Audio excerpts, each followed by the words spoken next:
Ayan, so good afternoon mga boss. This is Kim and welcome to KMJL Surplus Trading. And today, yung i-feature natin na unit is DA17V Automatic 4x2 Tiptronic. So this unit is made to order. Mamaya ipapakita ko yung kabuuan ng video ng ating unit and I hope you like it.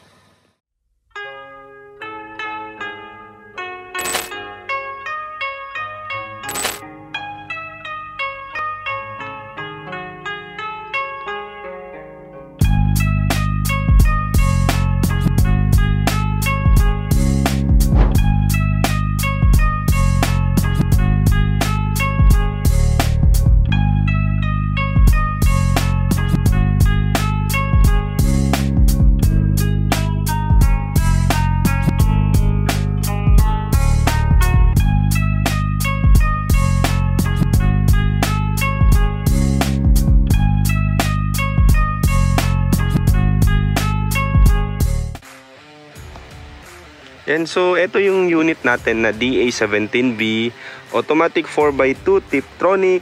Yung engine niya is RO6A 3 cylinder pa rin and 660cc timing chain. So same, very similar sila ng K6A na engine ng mga DA64V and W. So this one is non-turbo since V series siya. So ang mga high-end variant ng mga DA17 is yung DA17W or DA17 Wagon. So maybe next month mayroon tayong order kasi ng DA17W na buyer natin from Luzon. So iba-vlog natin yon sa next video natin. So ngayon, ito yung unit natin and as usual, dito tayo nagte-test drive sa tuktok ng Katigan.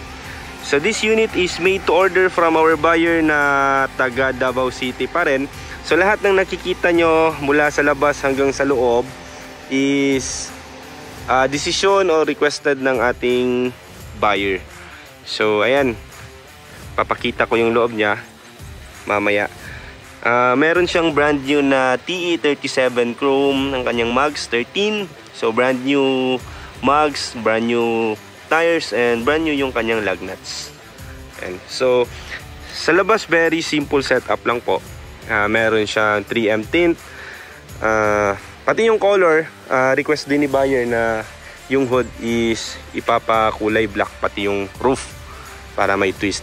So automatically sa registration nito boss, yung color is in-indicate din natin. Sa registration is color orange and black. And so papakita ko sa inyo yung loob. And ito yung loob niya. Upholstery, ayan, pinili ni buyer na ganitong design. And ayan nga, meron siyang touchscreen stereo Android na ayun lang, walang dashcam. So very simple setup lang po sa loob. And of course, hindi ito mawawala tong ating water temperature gauge para meron tayong guide during sa ating biyahe, lalo't long drive. So ayun nga, dito tayo sa tuktok ng Katigan and yung ating degree Celsius is nasa 80 lamang. So sobrang healthy po ng ating engine. So ito yung kanyang likod. And nag-request din si buyer ng backseat. Ayan.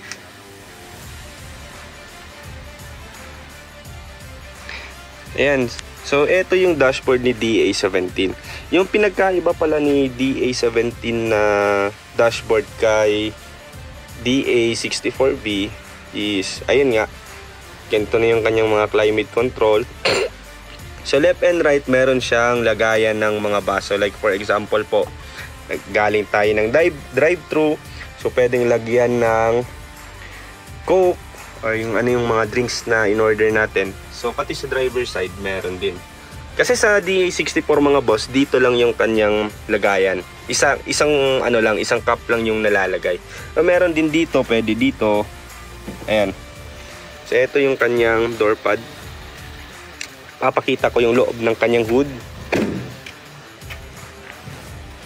So this one is Nissan pala. Nissan yung kanyang emblem, Nissan din yung kanyang nakalagay sa registration. Pero po, Suzuki pa rin po yan. Pati yung engine mula loob, labas, engine, under chassis, Suzuki pa rin po yan. Nissan lang ang kanyang emblem. Ayan, so dito sa ating tawag nito, ilalim ng hood. So from, wait lang baba lang natin yung ano. So from Japan, yung aircon niya dito yan. Ayan, pati to. So lahat-lahat po tinransfer na natin para po maging kumbaga naaayon po siya sa Pilipinas. And hindi po siya nagko-conflict sa ating conversion. Like for example po, kasi kung yung aircon system natin andito, so bumabangga siya dito sa ating coolant o reservoir niya. And ngayon ipapakita ko sa inyo kung paano gumagana yung Tiptronic niya, no? So meron din kasing mga DA17 mga boss na hindi siya Tiptronic. Yan yung tinatawag nilang straight matic. So ganito siya gumagana. Halimbawa lang, same as yung mga Strada, yung mga tawag nito, yung mga Montero na latest Tiptronic din. Pero meron silang yung sa mga commercials kasi, yung iba meron silang yung tawag dito paddle shift. So dito sila nagpa plus and minus. So ito siya Tiptronic. Halimbawa, eto, naka-D siya. Pagka ganun kasi, ayan. So, naka-1, first gear siya, primera. Ayan. Kaso nga lang, hindi lang siya na i-engage ng second gear, third gear, kung hindi siya tumatakbo. So, this one lang, assuming mga boss na tumatakbo yung unit natin. So, let's say for example, tumatakbo na. So, primera, segunda, tercera, kwarta. Tapos kung magre-reduce, pa-up lang. Ayan, reduce siya. Ganun lang. So back to ano siya, automatic na hindi siya naka-Tiptronic o hindi naka-engage sa Tiptronic. Ayan. So ayun po mga boss, yung part po ng conversion din pala namin. Kasi 'di ba, sa tawag nito sa Japan, andito yung manibela. So etong si shifter niya mga boss, dito yan siya sa Japan. And yung climate change niya, I mean climate control or switch ng mga aircon is andito sa kabila. So yung iba kasi kung makikita nyo sa mga ibang unit na bagong gawa, hindi nila sinasama to sa conversion. So napakalayo. Halimbawa, nagkakambya ka, so andito yung shifter mo. Dito sa amin boss, sa KMJL Surplus Trading, kasama po yung shifter natin na kino-convert. So tina-transfer natin para at least parang commercial na din. So ayun nga, dala-dala natin yung ating scanner tuwing nagte-test drive tayo. Dito yung ating secondary gearbox sa ilalim. Dalawa po yan, loob at labas. Ayan, so this unit is made to order ng ating buyer na taga Davao City. And etong unit na ganitong setup mga boss, pag made to order kasi po is advantage kasi mura. And makakapili kayo ng design, color, and yung registration is direct sa pangalan nyo po. And ayun nga po, mas mura siya. So lahat-lahat na setup nito is umabot lamang po ng 255,000 pesos. Lahat-lahat na po. And syempre kung halimbawa magre-request kayo ng power window, power side mirror, ganun, semi-wagon, nagtataas din po yung presyo kasi po mas mataas yung costing niya galing sa Japan. So ayun nga po, kung gusto nyo pong mag-inquire or magpa-quotate, message lang po kayo sa aming Facebook page na KMJL Surplus Trading. And yung smart number and globe number naman po is andon nakalagay. Kung gusto nyo pong mas mabilis yung inquiries nyo, pwede po kayong tumawag. And sa mga OFW po natin, pwede din po kayong tumawag through Viber. Ayun po, bibigyan ko po kayo ng quotation, mga special price, ganun po.